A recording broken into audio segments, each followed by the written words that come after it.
So, last year, I made a video, the first in a series examining American television in the 2 decades post 9/11. The video I made back then was about the incredibly popular TV show Criminal Minds, a show which started in the immediate cultural aftershocks of 9/11, and like a lot of the television from that period, was about the manifestation and performance of paranoia. You, the American viewer, are under threat. And what was needed was a team that you could watch protect you from a constant, ever shifting, and completely omnipresent monster. From there, it probably seems a little redundant to recap the subsequent decade, marked as it was by the grinding violence of America in the Middle East, and at home, the subsequent stream of soldiers coming back from tours of duty, either dead or seriously injured, as well as mentally and physically traumatized. This raises a problem of how mainstream culture should respond to this. If the initial cultural response was a paranoid fetishism of surveillance and government power, what happens when that government power, along with the most sophisticated and expensive military organization in the entire world, doesn't seem to be able to solve the problem?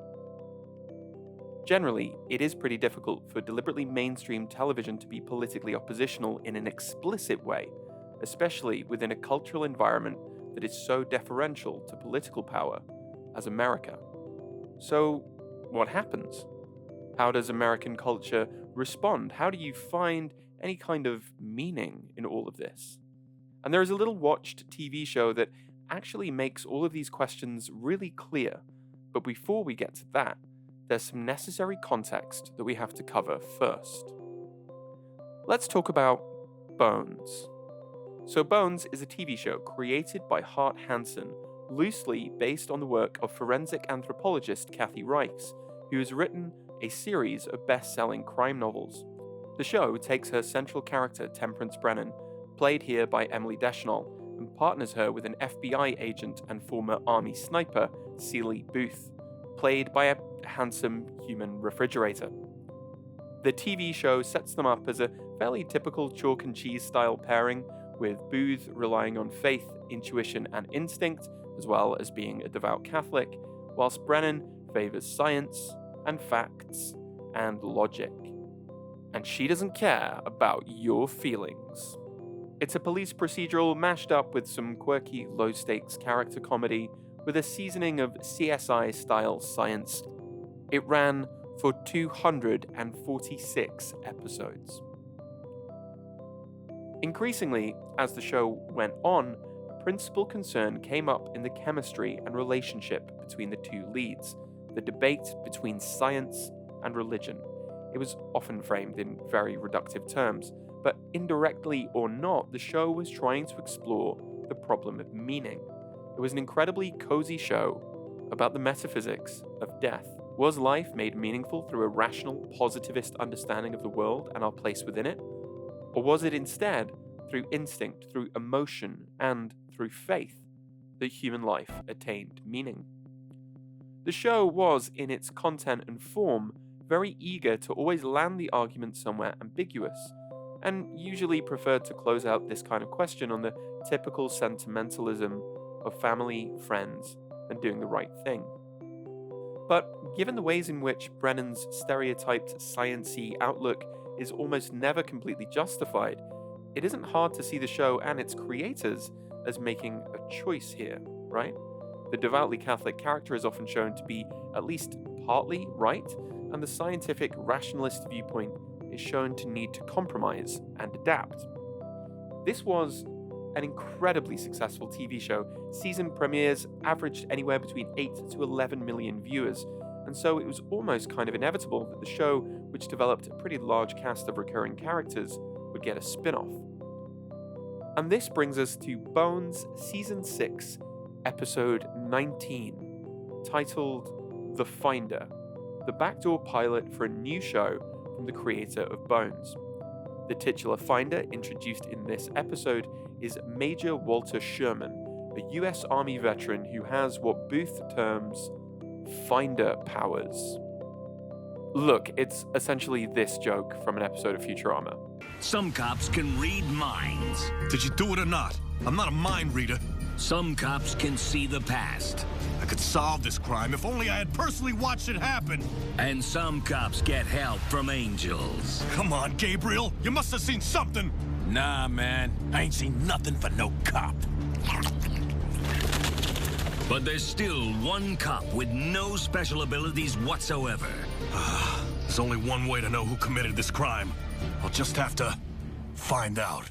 Detective Klaus Mandela is the Finder Outer. Truly, this is the golden age of television.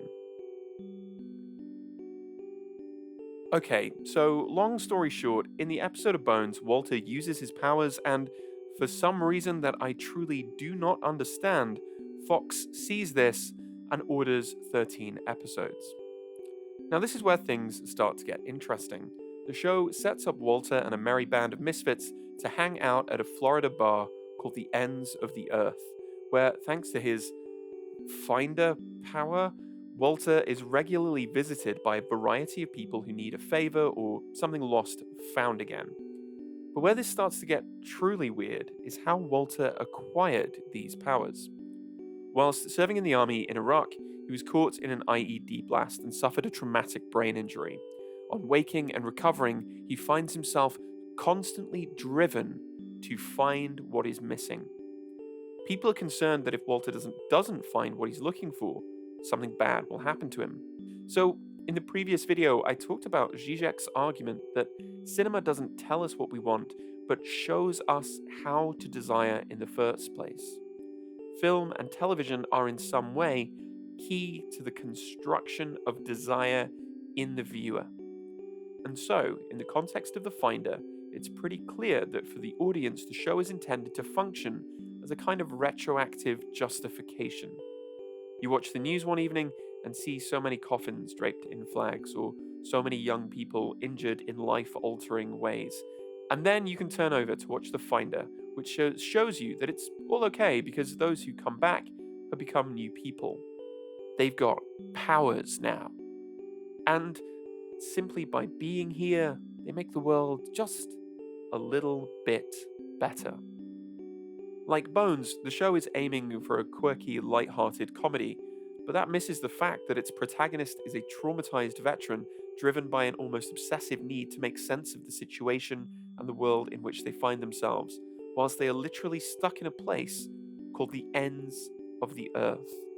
And all of this is borne out by the fact that the 13th episode culminates with Walter killing 3 people when he fails to find what he's looking for. It's not a great TV show by any stretch, but the reason I find it so interesting is because it makes something very explicit about the role of the soldier in the American cultural imagination at the time.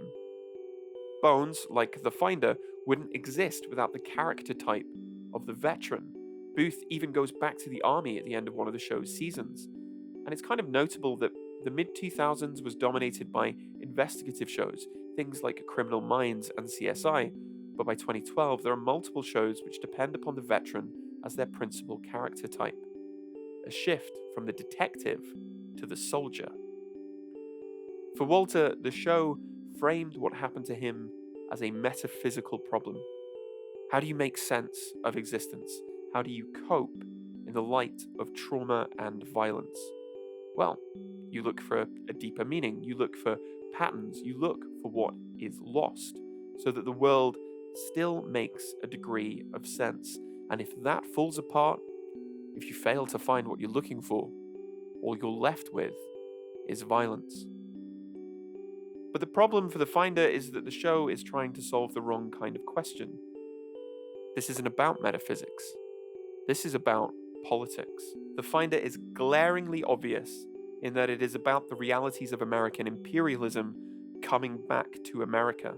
And as a result, it's something that mainstream culture was both unwilling and maybe unable to confront in any serious way. We are here to say to all those serving in the Army and the Marines and the Air Force and the Navy that you have the absolute right to refuse to take part in these criminal wars, and that's a right that all of you should exercise. You have no reason to go put your life on the line and kill and die for profit. We've been to Iraq. We've been to Afghanistan. And we know what these wars are really about. And we joined the military for many reasons. Because we need a college education. Because we need a job. Because we need health care. And then we joined the military. And they tell us that our enemies are poor people in caves in Afghanistan. Or poor people in the deserts of Iraq. But we've been to those countries. And we know that our enemies are not other poor people abroad. Our enemies are the people that laid us off from our jobs. That denied us health care. That make it impossible to get an education. Our enemies are not in the poorest countries on the planet, but right here in the richest one. This is a crime. This is a crime. This is a